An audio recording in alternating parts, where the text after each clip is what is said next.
আসসালামু আলাইকুম সবাইকে। কেমন আছেন সবাই? আলহামদুলিল্লাহ আমি ভালো আছি। মিমি রেসিপি ঘরে সবাইকে আমন্ত্রণ। যাচ্ছি একটা বিয়ের অনুষ্ঠানে। বিয়েটা আগেই হয়ে গিয়েছে, কাবিন আগে হয়ে গিয়েছিল, এখন মেয়ে তুলে দেবে। তো যাই হোক, সেই দাওয়াতেই রওনা দিলাম আমরা মা মেয়ে দুজনে। যাচ্ছি ধানমন্ডির ৯ অ্যারিস্টোক্র্যাট লজে। ওখানে আগেও একবার গিয়েছিলাম, কিন্তু তখন আর ভিডিও করা হয়নি। তাই আজ একদম ভিডিও করার মন মানসিকতা নিয়েই বের হলাম যে আজকে সব খাবার টাবার সব কিছু ভিডিও করে আপনাদেরকে দেখাবো। যাই হোক, মা মেয়ে দুজনেই গল্প করতে করতে চলে গেলাম অ্যারিস্টোক্র্যাটে। এটা কিন্তু খুব সুন্দর, ওদের ডেকোরেশন, খাবার দাবার, পরিবেশন সব কিছু মিলিয়েই কিন্তু খুব সুন্দর একটা রেস্টুরেন্ট, যে আপনাদের ভালো লাগবে, খেয়েও ভালো লাগবে। এবং তাদের যারা এমপ্লয়াররা আছে এদের ব্যবহারও কিন্তু খুব ভালো, অমায়িক ব্যবহার, সার্ভিস দিয়েছে খুবই ভালো, যেটা কিনা বলার না। আর এটা আমি যেহেতু ফুড ব্লগিংয়ে যাইনি, তাই আমি কিন্তু ওভাবে সাজিয়ে গুছিয়ে কিছু বলতেও পারছি না। জাস্ট এটা একটা প্রোগ্রামে গিয়েছি, সেটা আমি আপনাদের সাথে শেয়ার করছি, এছাড়া আর কিছু না, কারণ আমি কিন্তু কোনো ফুড ব্লগার নই। তারপরে গেলাম, যাওয়ার পরেই যেহেতু বেলা 1টা থেকে 4টা পর্যন্ত এদের লাঞ্চ টাইম, আর ডিনার হচ্ছে 7টা থেকে নিয়ে রাত 10টা। তো আমার যেতে যেতেই বেলা 2টো বেজে গেছে। আর তাই বিয়ের অনুষ্ঠানে যে সবার সাথে সৌজন্যমূলক সাক্ষাৎকার, জাস্ট হাই হ্যালো সালাম দিয়েই খাবারের জন্য চলে গেলাম। অলরেডি 2টো বেজে গেছে, বেশি আর দেরি করা যাবে না। অনেক আইটেম, তবে এতগুলো আইটেম তো আর খাওয়া যাবে না। 100+ আইটেম, আর 100+ আইটেমে দেখা যাচ্ছে তারা সালাদ টালাদ এগুলো দিয়ে ভরে রেখেছে। একটা হয়তো টমেটো সাজিয়ে রেখেছে, গাজর সাজিয়ে রেখেছে, শসা। যাই হোক, এত কথায় আর গেলাম না, কারণ এতগুলো খাওয়া সম্ভব না। দেখা যায় যে এই বুফে সবথেকে মজার ব্যাপার যেটা, যে যার যেটা পছন্দ সে সেটাই বেশি করে খেতে পারবে, আনলিমিটেড। এছাড়া কিন্তু আর কিছুই না, কারণ 100 আইটেম বা 150 আইটেম কেউই কখনই খেতে পারে না, এটা স্বাভাবিক একটা ব্যাপার। তারপরেও আমরা বুফেটা পছন্দ করি। ওই যে বললাম, আমাদের যেই খাবারটা পছন্দ সেটা আমরা একটু বেশি করেই খেয়ে নিই। তো সেভাবেই কয়েকটা আইটেম আমি নিয়ে বসে গেলাম খেতে। আমার মেয়ে বসলো ওর পছন্দের খাবারগুলো নিয়ে, আমি আমার পছন্দের খাবারগুলো নিয়ে। ভালোই লাগলো, খাবার, আড্ডা, গল্প, অনেকটা সময় একসাথে থাকলাম। মা মেয়ের সময়টা খুব ভালো কাটলো।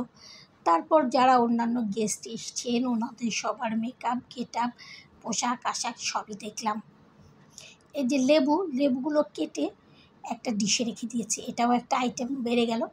তবে ওনাদের এখানে ডেজার্ট আইটেম অনেক, ডেজার্ট আইটেমগুলো অনেক হলেও ডেজার্ট কিন্তু এত খাওয়াও যায় না, যার জন্য দেখা যাচ্ছে বাচ্চাদের, বড়দের থেকে বাচ্চারা সবাই এই ডেজার্ট আইটেমটি পছন্দ করছে, এবং তারা ছুটে ছুটে আসছে কিন্তু এই ডেজার্টের আইটেমগুলোই খাওয়ার জন্য।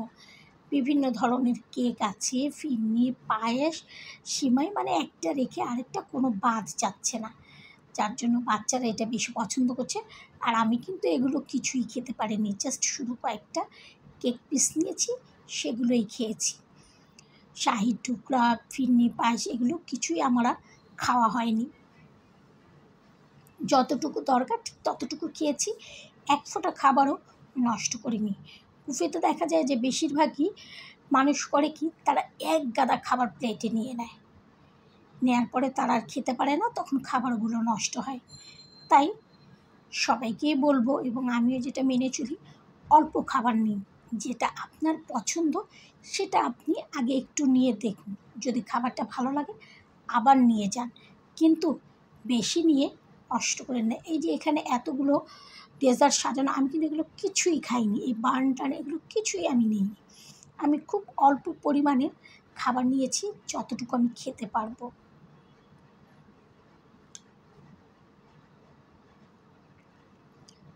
এছাড়া পিৎজা, মোমো, বিভিন্ন আইটেম। তো আমাদের দেখা যাচ্ছে যে এখানে ক্র্যাব আছে, ক্র্যাব এগুলো আমি কিছুই নেইনি। আমি নর্মালভাবে যতটুকু পোলাও মাংস এগুলোই নিয়েছি। আর বিফ তো এরা বারবার রিফিল করেও শান্তি পাচ্ছে না। বিফ যাই আনা হচ্ছে সঙ্গে সঙ্গে সবাই খেয়ে ফেলছে। সেটাই অবাক হলাম। কোরবানি গেল, স্বাভাবিক কোরবানিতে তো সবার বাসায় কম বেশি গরুর মাংস থাকে এবং 3-4 বেলা দেখা যায় যে একটানা কিন্তু গরুর মাংস আমরা খেয়েই থাকি। তারপরেও এখানে এসে গরুর মাংস খাবার যেমন একটা হিড়িক পড়ে গেল, অবাক হয়ে গেলাম। আমি আর সেই ডিশের সামনে যাইনি। আমি একটু কাচ্চি, অল্প একটু খিচুড়ি, সবই অল্প অল্প পরিমাণে নিয়ে আসলাম। আর ডেজার্ট আমি এগুলোই এনেছি, এছাড়া আর বাড়তি কোনো ডেজার্ট নিই। যাই হোক, খাবার দাবার পর্ব শেষ, এখন হবে ফটোশ্যুট। আর যেহেতু এটা আমার কোনো রিলেটিভের বিয়ে না, তাই আমি বেশিক্ষণ সময় এখানে থাকবো না। খাবার দাবার শেষ করে ওনাদের সাথে 2-1টা ছবি তুলে চলে যাব। সেই অনুযায়ী তাদের খাবারটা শেষ করে চলে গেলাম ছবি তোলার জন্য।